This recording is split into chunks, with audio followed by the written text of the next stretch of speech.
This is Chapter 5, Lecture A. We'll get going here. This won't be a super long lecture. We're going to get into the American Revolution. And the PowerPoint, if you will follow along on the video or the lecture with the PowerPoint, there's a really good video, Crash Course Prelude to the American Revolution. Focus questions for this Chapter 5. What key events shaped the division between Britain and the colonists in the 1760s and early 1700s? What key events marked the move toward American independence, and how were American forces able to prevail in the Revolutionary War? The crisis begins. Thomas Hutchinson House was destroyed in 1765. This is during the time of the Stamp Act Congress. Angry over the Stamp Act, liberty emerged as a rallying cry for popular dissent, different for the commoners and the colonial elite. So you have two distinct groups here that we often don't think about within the context of American Revolution time. You have the commoners, which is the bulk of society, and then you have the elites, those individuals who had money, wealth, and were on the higher end of society. So what the American Revolution, which is the social change, the changes that eternally happen in the country, not the War of Independence, two separate things, is different for if you're a commoner or an elite. Now, consolidating the empire, King George came to power in 1760. During the 7 Years' War, the colonies were viewed as allies. So with several things going on, King George III wants to basically have a firmer grip of the empire. After the 7 Years' War, which the colonies were viewed as allies, they wanted them to be subordinate back to the mother country. So they viewed the colonies are viewed as subordinates or children in some sense, and they were there to support the mother country and not the other way around. The British at this point wanted to enforce more systematic rule and regulations on the colonies and raise money to help pay for the war, since the war was primarily fought in the New World. They believed it was a term called virtual representation. Just because you didn't have a representative didn't mean you weren't not represented. All representatives served the empire, meaning just because they didn't have a representative back in Parliament, they were represented by those that were already in Parliament thinking about them. Obviously, the problem with that is I didn't vote for that person. I don't like that person. So they claimed that they were not truly represented. Writs of assistance issued to combat smuggling, search without a warrant. And that's why if you look at the American Constitution and the Bill of Rights, we have the search warrant clause in the Fourth Amendment. And that way we're protected. So they clearly were angered by this. Proclamation line of 1763 issued by the king forbid Western settlement past the Appalachian Mountains. That in itself, telling the Americans that they couldn't go west, was one of the most disastrous things the British could have done. Not only are they angry by the taxes, but they're being told what they can and can't do.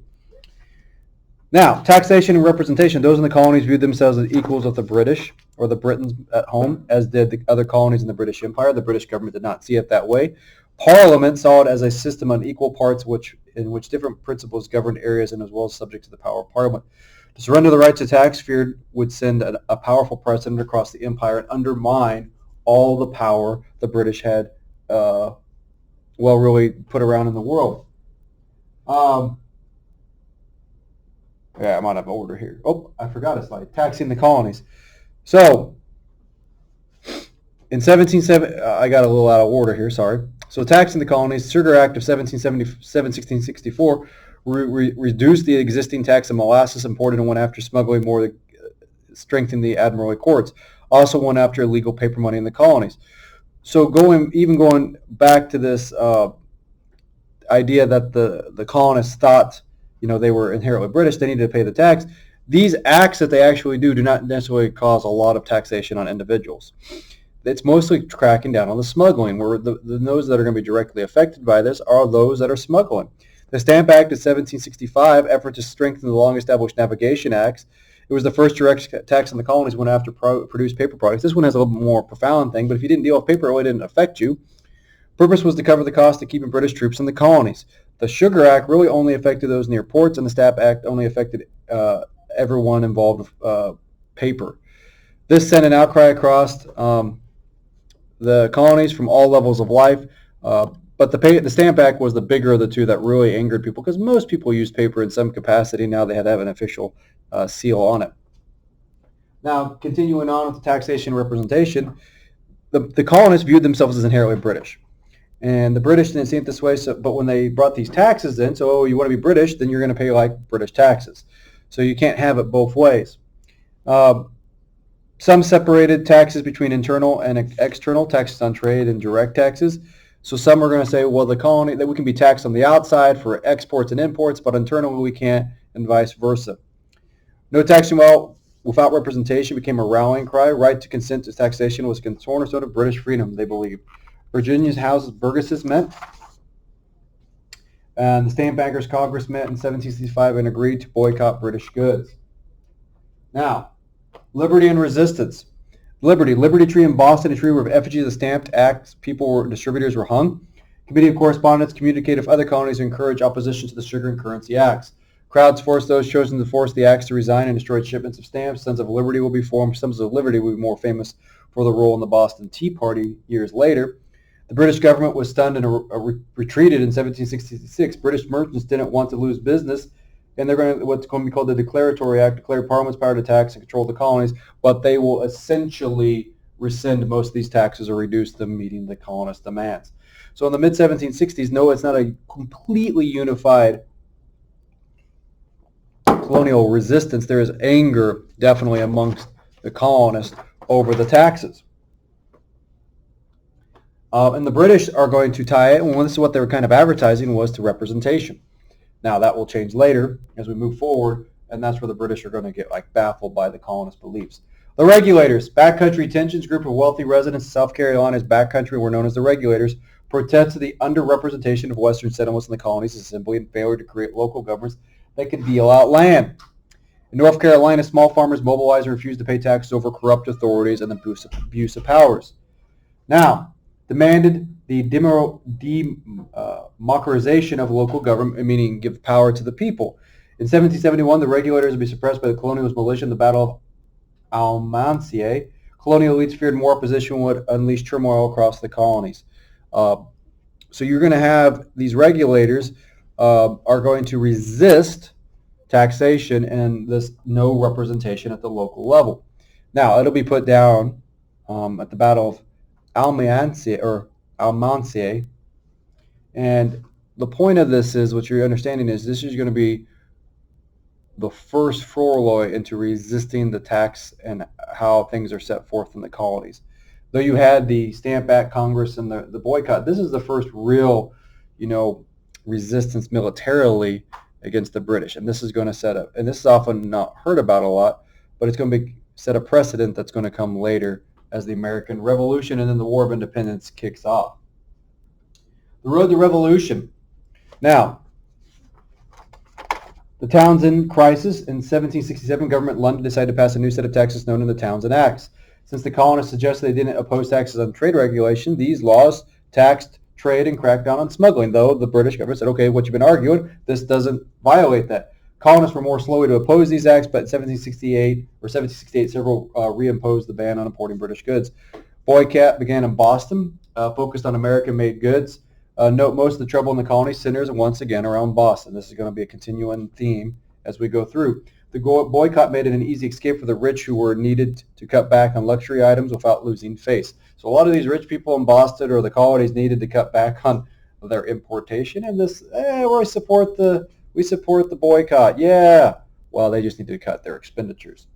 New York and Philadelphia were slow to go along with the boycott, fear of losing money and turmoil on the streets by the poor. Then once again, the elites are going to fear the rabble, the mob, doing crazy stuff. So as this is going on, this revolution, the commoners, they're seeing opportunity for economic position change. I get more say. I get better life. So, and then the elites are more like, hey, we get less taxes. We get more say in the government. So the revolution as it's building in the colonies is different depending who you are. The Boston Massacre, and this will be the big last part we're going to talk about for today. And it's a very important event to completely understand. British soldiers have been stationed in Boston since 1768 with the growing tensions between the soldiers and the people of Boston. On March 5th, 1770, a fight of snowball throwing crowd British soldiers resulted in 5 colonial deaths. So essentially, think about this. Here's a picture of it, and this is the easiest way to think about it. It is in March. It's a cold winter. There's a little snow on the ground.